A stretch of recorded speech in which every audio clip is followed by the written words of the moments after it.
पहला point, ground zero के दौरान हमारी टीम ने जो देखा उसके आधार पर हमारा आकलन है कि इस चरण में बीजेपी ने शानदार प्रदर्शन किया है और बीजेपी को हिंदुओं और खास तौर पर पिछड़ी जातियों के वोट संगठित रूप से मिले हैं। यानी कई गांवों ने एक साथ बीजेपी के पक्ष में वोटिंग की, गांव के गांव बीजेपी के पक्ष में चले गए, जबकि अखिलेश यादव की समाजवादी पार्टी को इन सीटों पर ज्यादा फायदा नहीं मिला और यह बात उनकी चिंता बढ़ा सकती है।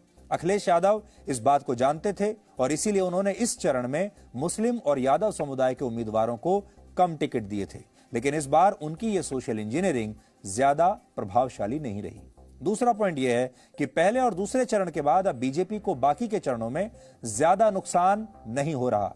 उनको जो चोट खाने का समय था वो अब जा चुका है और बीजेपी लखनऊ, बनारस, इलाहाबाद और गोरखपुर जैसे जिलों में पिछले जैसा शानदार प्रदर्शन फिर से दोहरा सकती है। यानी इन जिलों में बीजेपी को नुकसान ना के बराबर होने की उम्मीद है। तीसरा पॉइंट, चौथे चरण में समाजवादी पार्टी के मुस्लिम प्लस यादव फैक्टर पर बीजेपी का मोदी प्लस योगी फैक्टर भारी पड़ा है। अगला पॉइंट यह है कि आज कांग्रेस के गढ़ माने जाने वाले रायबरेली में भी वोटिंग हुई, जहां कुल मिलाकर 5 सीटें हैं। पिछली बार कांग्रेस ने पूरे यूपी में जो 7 सीटें जीती थी उनमें 2 सीट कांग्रेस को इसी जिले से मिली थी, लेकिन हमारा अनुमान है कि इस बार कांग्रेस रायबरेली में अपनी इन 2 सीटों को भी गंवा देगी, बचा नहीं पाएगी, क्योंकि यहां मुकाबला अब बीजेपी और समाजवादी पार्टी के बीच दिखाई दे रहा है। सीधा मुकाबला, यानी कांग्रेस मुकाबले में ही नहीं है।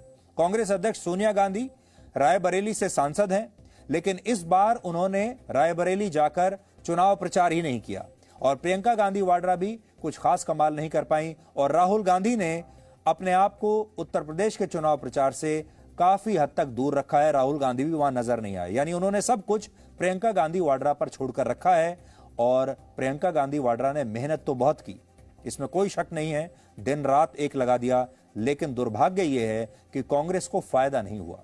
और पांचवा और आखिरी पॉइंट यह है कि आज अवध के 7 जिलों में वोटिंग हुई है और वहां राम मंदिर का मुद्दा बहुत अहम रहा है।